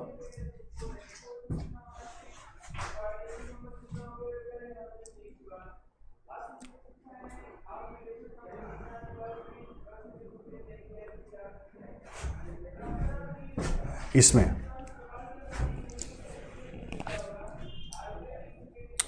सभी बच्चे D फार्म लगभग बता रहे हैं, एक आके L फार्म बोले हैं, नगीना जी बोले हैं L फार्म, गलत है, D फार्म ही होगा। और कहोगे सर इसमें क्या है, सब में राइट साइड है OH ग्रुप, D फार्म है नहीं, सब में राइट साइड है इसलिए D फार्म नहीं है। अच्छा ये क्या है, D फार्म है कि L फार्म है, चलो ये तो हो गया D फार्म है, चलो मान लिया। ये क्या है, L फार्म है कि D फार्म है, डाइहाइड्रोक्सी एसीटोन, ये वाला डाइहाइड्रोक्सी एसीटोन, ये वाला इसमें बताइए D फार्म है कि L फार्म है,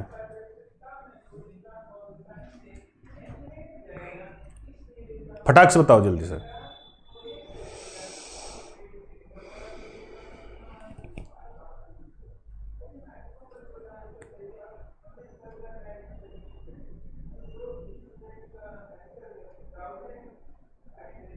बताओ बच्चों,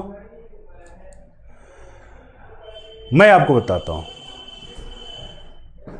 इसमें पहले हम बताते हैं, इसमें बताओ पहले, चलो D फार्म L फार्म तुम बंद बताओ, ठीक है। इसमें आपको यह बताना है कि इसमें एसिमेट्रिक कार्बन, कौन सा कार्बन एसिमेट्रिक है, इसमें ग्लिसरल्डिहाइड में फर्स्ट कार्बन एसिमेट्रिक है कि सेकंड कार्बन एसिमेट्रिक है कि थर्ड कार्बन एसिमेट्रिक है, सभी बच्चों को सीखना होगा। ये आता है क्वेश्चन, गलत हो जाता है जनरली।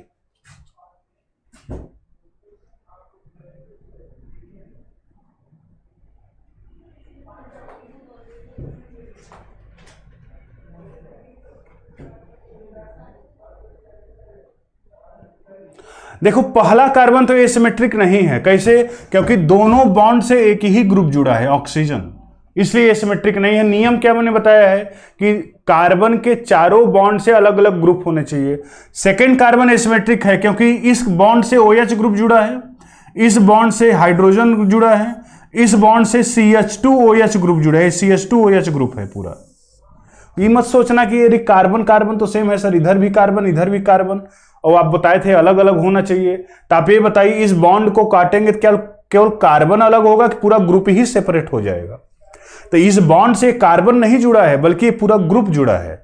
तो देखो इधर कौन सा ग्रुप हो गया CH2OH, इधर कौन सा ग्रुप हो गया CHO, इधर कौन सा ग्रुप है OH और इधर कौन सा ग्रुप है H। तो चारों ग्रुप अलग अलग हुए, इसलिए सेकंड कार्बन क्या है एसिमेट्रिक, और इस एसिमेट्रिक कार्बन के right hand side OH group है, ये राइट है हमारा, ये राइट हैंड साइड है, तो इसलिए कौन सा फॉर्म हुआ D फार्म। और ये D फार्म ये एसिमेट्रिक है क्या? नहीं, क्योंकि यहां भी हाइड्रोजन है और यहां भी हाइड्रोजन है, तो इसलिए एसिमेट्रिक नहीं हुआ। तो सिर्फ कौन सा एसिमेट्रिक है? सेकेंड कार्बन, और एसिमेट्रिक कार्बन के right hand side OH group है, इसलिए ग्लिसरल्डिहाइड क्या है D फार्म। यहां पर देखो यह दोनों सेम हो गए, दो बॉन्ड से एक ही चीज जुड़ा हुआ है, यहां भी दो बॉन्ड से एक ही चीज जुड़ा हुआ है, और यहां से भी दो बॉन्ड से एक ही चीज जुड़ा हुआ है। तो यहां पर यही इकलौता ऐसा कार्बोहाइड्रेट है, मोनोसैकेराइड है, जिसमें एसिमेट्रिक कार्बन नहीं पाया जाता। आप लिख लीजिएगा, डाइहाइड्रॉक्सी एसीटोन में कोई स्टीरियो आइसोमर शो नहीं होता, डी फार्म एल फार्म यहां नहीं होता। क्यों? क्योंकि only one this monosaccharide which do not have any asymmetric carbon. यही एक ऐसा इकलौता कार्बोहाइड्रेट है, मोनोसैकेराइड है, डाइहाइड्रॉक्सी एसीटोन, जिसमें एसिमेट्रिक कार्बन है ही नहीं। और जब एसिमेट्रिक कार्बन ही नहीं होगा तो वहां पर stereo isomer D form L form का कोई सवाल ही नहीं उठता। समझ में आया?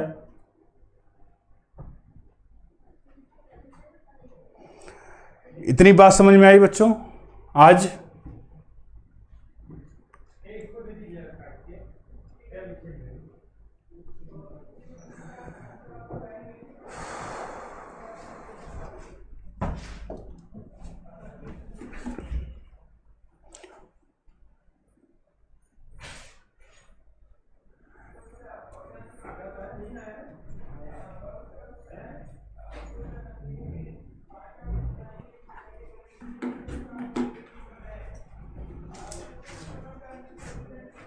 समझ में आया इतनी बात?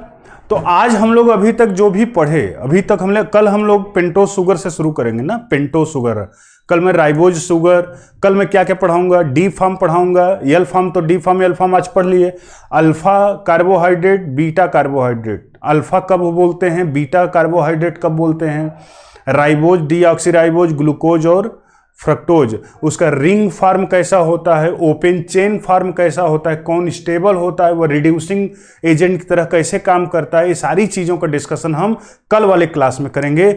आज हम अभी ख़त्म नहीं हो रहा है क्लास, अभी मैं क्विज करने चल रहा हूँ। अभी तक जो भी आपने पढ़ा उसी चीज़ को हम लोग फिर क्वेश्चन के रूप में देखेंगे कि प्राइमरी मेटाबोलाइट्स, सेकेंडरी मेटाबोलाइट्स क्या होता है, माइक्रोमॉलिक्यूल में क्या अंतर है, एसिड सॉल्युबल, एसिड इनसॉल्युबल में क्या है, कार्बोहाइड्रेट क्या है, इतनी बातों पर हम क्वेश्चन करते हैं। तो आप लोग तैयार हैं? Okay.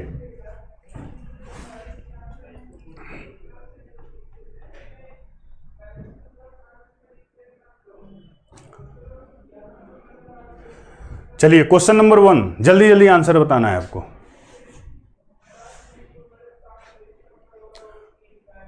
Sugar and amino acids are primary metabolite, secondary metabolites, feed stock and hormone क्या है?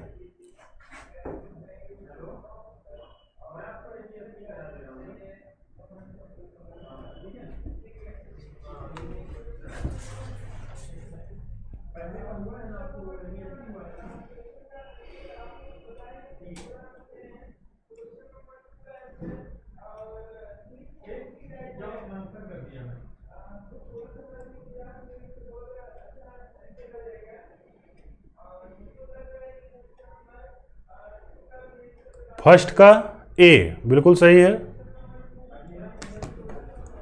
बिल्कुल सही ए होगा प्राइमरी मेटाबोलाइट, क्योंकि ज्यादा अमाउंट बनता है।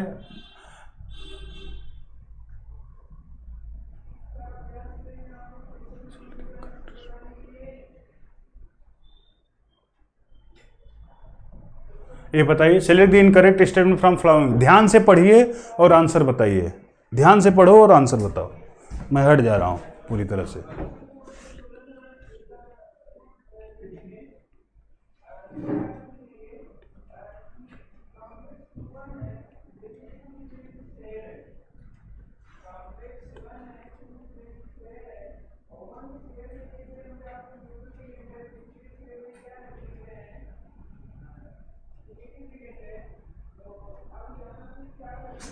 क्वेश्चन नंबर सेकंड का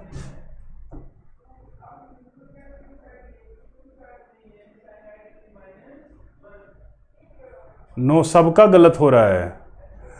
अरे आप सब लोग आप आंसर डी बता रहे हो। एसिड सॉल्युबल पुल में लिपिड तो सही है, न्यूक्लिक एसिड और पॉलीसैकेराइड थोड़ी होता है, तो माइक्रोमॉलिक्यूल है ना, अभी बताया था माइक्रोमॉलिक्यूल है पॉलीसैकेराइड। तो जो माइक्रोमॉलिक्यूल होते हैं वो एसिड सॉल्युबल हो ही नहीं सकते, तो डी नहीं होगा इसका आंसर। सब लोग डी आंसर बता रहे हैं, गलत है, डी आंसर नहीं होगा। Correct answer is second, analysis of chemical compound of living tissue give an idea for organic and inorganic constituent of living tissue.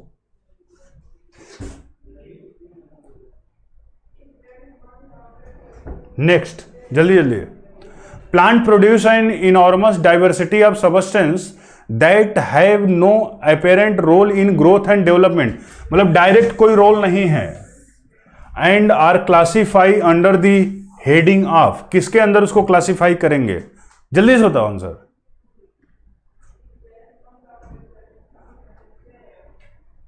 Sorry, incorrect पूछा था क्या? सॉरी सॉरी सॉरी, बिल्कुल इसका डी आंसर होगा बच्चों, second का डी होगा, मैं ध्यान नहीं दिया। ओके, चलिए थर्ड का बताइए please. Enormous diversity have the apparent, मतलब कह रहा है कि प्लांट में पाया जाता है लेकिन उसका कोई भी रोल ग्रोथ और डेवलपमेंट में नहीं होता, तो उसी को सेकेंडरी मेटाबोलाइट्स बोलते हैं। तो थर्ड का आंसर कौन सा होगा? बी, बिल्कुल सही। अब बताओ, विच one of the following is secondary metabolites?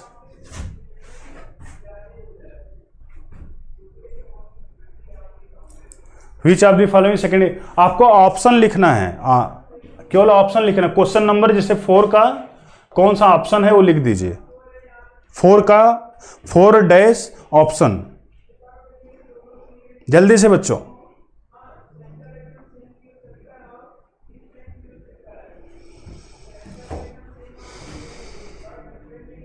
C correct answer. Next, which one of the following statement is incorrect?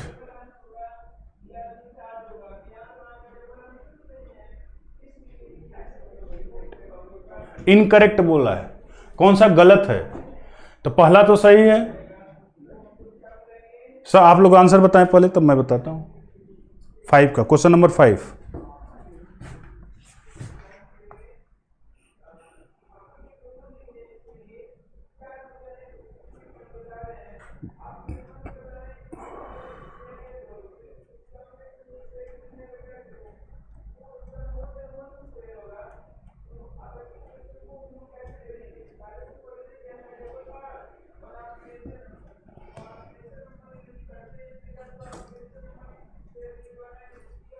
बोलो बच्चों, डी बिल्कुल सही। थर्ड का, सॉरी 6 का, which set is not the secondary metabolites? इसका भी जल्दी से आंसर बताओ, 6 का।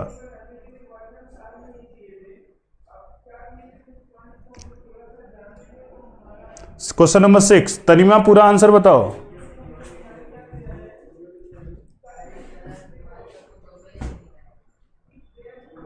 अच्छा, टाइमर चाहिए तो टाइमर नेक्स्ट क्लास से मैं लेकर आऊंगा। 6 का डी बिल्कुल सही आंसर है, 6 का डी करेक्ट। अब बताओ, which one is a carbohydrate?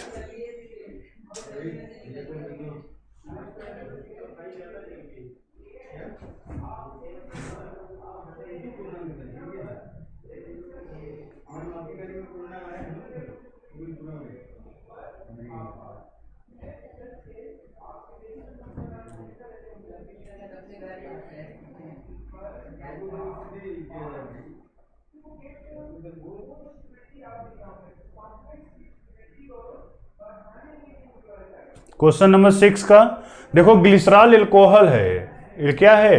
Alcohol है, और माल्टेज एंजाइम है, सुक्रोज कार्बोहाइड्रेट है, तो सी आंसर होगा।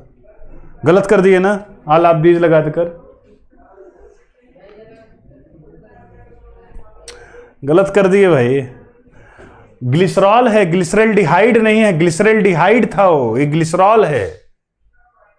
ग्लिसरॉल एल्कोहल थोड़ी होता है, सॉरी ग्लिसरॉल कार्बोहाइड्रेट थोड़ी होता है, कार्बोहाइड्रेट पूछा है, तो ग्लिसरॉल एल्कोहल है, इसलिए आंसर नहीं होगा। माल्टेज एंजाइम है, माल्टोज अगर होता तो कार्बोहाइड्रेट होता, माल्टेज है तो एंजाइम हो गया, सुक्रोज कार्बोहाइड्रेट है।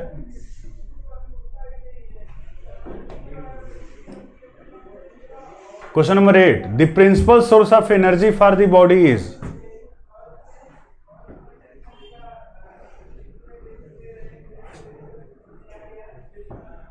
Principal source of energy for body is,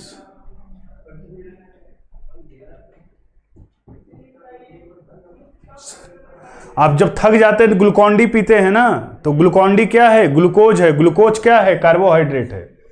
B answer.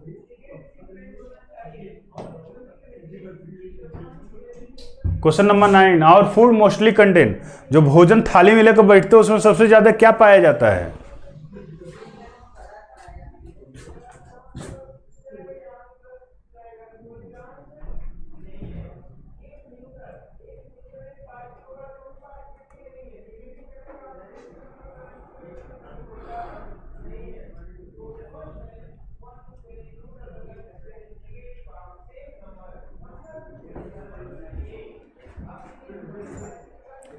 कौन सा होगा बच्चों?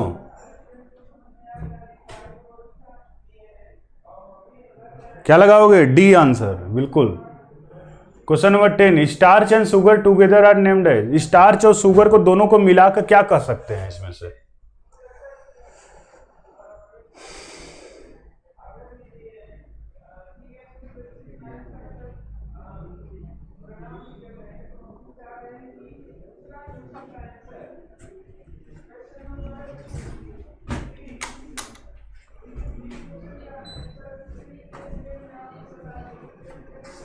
टेन का ए, बिल्कुल। 11 का, the most important sugar occurring in animal,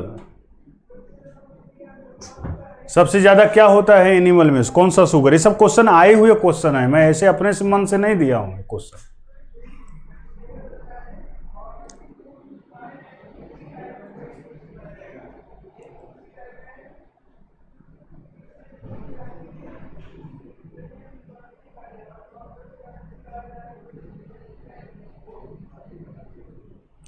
question number 11 का बी, बिल्कुल सही। Question number 12, simple sugar of blood is, simple sugar blood का क्या है?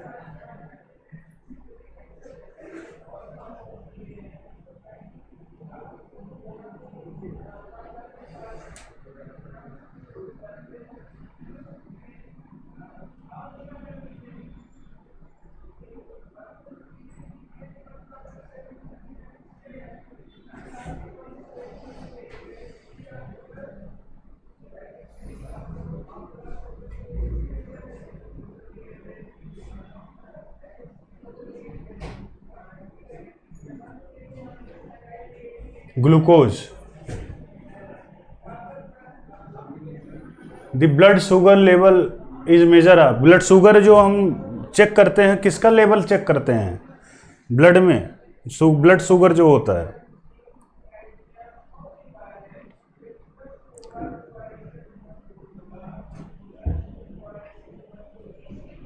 ग्लूकोज का लेवल चेक करते हैं।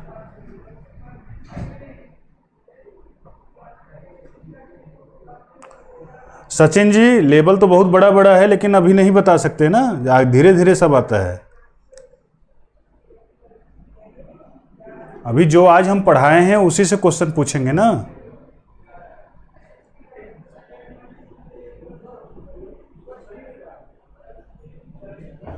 The monosaccharide most rapidly absorbed from the small intestine.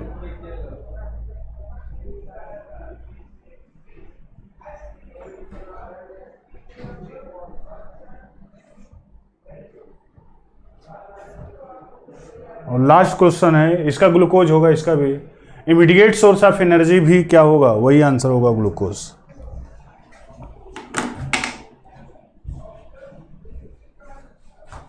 तो बच्चों आज हम लोगों ने क्वेश्चन नंबर 15 का भी बता दीजिए।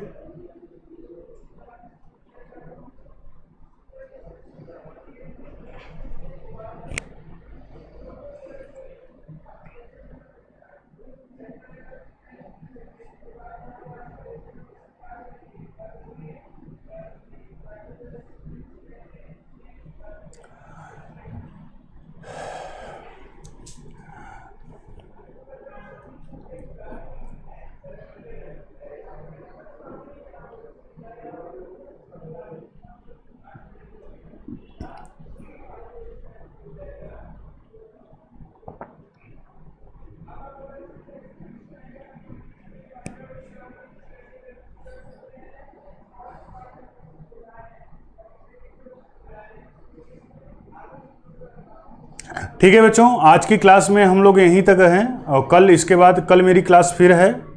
और टाइम थोड़ा ध्यान से देखिए क्योंकि टाइम का शेड्यूल थोड़ा आगे पीछे हो जाता है, तो आप ध्यान अटेंटिव रहिएगा क्लास के लिए। जो मैथ ग्रुप के भी बच्चे इसका बेनिफिट ले सकते हैं क्योंकि उनके भी बायो केमिस्ट्री में बायो मॉलिक्यूल पढ़ना है उनको, इसलिए वो भी बच्चे इसका लाभ ले सकते हैं क्लास का। और एक चीज़ और, कल मैं इसके आगे कंटिन्यू करूँगा, थोड़ा पढ़ के आइएगा और कल और अच्छे अच्छे क्वेश्चंस, और कल जो हम पढ़ाएंगे उसे फिर क्वेश्चन कराएंगे ऐसे जैसे मैं लास्ट में कराता हूँ क्विज में। ठीक है, उम्मीद है कि आपको अच्छा लगा होगा, मेरा प्रयास आपको सही लगा होगा। मैं कोशिश किया हूँ कि मतलब आप ही के लेवल पर जाकर बच्चे चीज़ों को समझाने का। और मेरा एक तरीका है कि बहुत बेसिक से शुरू करके ऊपर तक लेकर जाते हैं, जिससे कि क्योंकि हर बच्चा, एक बच्चे को हम पढ़ा नहीं रहे हैं, हजारों बच्चे पढ़ रहे हैं, तो सबको ध्यान में रखकर पढ़ाना होता है। तो हो सकता है उसमें कुछ ऐसे बच्चे हो कैसे, ये तो बहुत बेसिक चीज़ है, इसके आप इसको क्यों बता रहे हैं। लेकिन बेटा हमें बेसिक से ही स्टार्ट करना है और ऊपर तक जाना है। ठीक है, और आज का क्लास कैसा लगा आप ज़रूर लाइक करिएगा, कमेंट करिएगा और अपने एक्सपीरियंस को ज़रूर शेयर करिएगा। थैंक यू बच्चों।